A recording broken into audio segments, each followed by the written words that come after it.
This is really bad. Heavy snow. It comes that quick.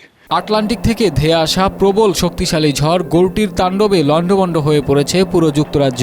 এই ঝড় ও ভারী তুষারপাতে দেশটি কার্যত অচল অবস্থা বিরাজ করছে। যুক্তরাজ্যের আবহাওয়া অফিস ঝড়টিকে মাল্টি হ্যাজার্ড ওয়েদার বম বা বহুমুখী বিপজ্জনক তুষার বোমা হিসেবে অভিহিত করেছে। একই সঙ্গে দেশটিতে জারি করা হয়েছে বিরল রেড ওয়ার্নিং সতর্কতা।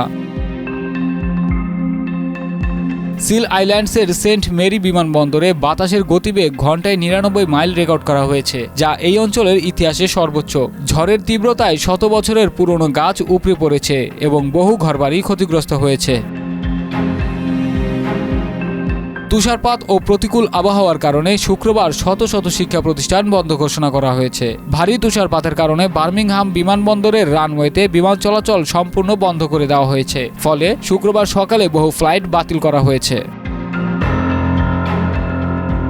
ন্যাশনাল গ্রিডের তথ্যানুযায়ী শুক্রবার দুপুর পর্যন্ত অন্তত ৭০,০০০ ঘরবাড়ি বিদ্যুৎহীন অবস্থায় রয়েছে। বিদ্যুৎ লাইনের উপর গাছ পড়ে এই বিপর্যয় ঘটেছে।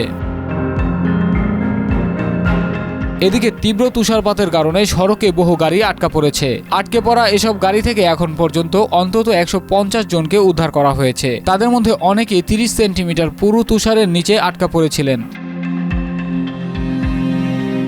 দেশটির আবহাওয়া অফিস জানিয়েছে ২০১০ সালের পর যুক্তরাজ্য এমন ভয়াবহ তুষারপাত ও বাতাসের সম্মিলিত তাণ্ডব দেখেনি। এই দুর্যোগে প্রাথমিকভাবে অন্তত ৭,০০০ কোটি টাকারও বেশি আর্থিক ক্ষতির শঙ্কা রয়েছে।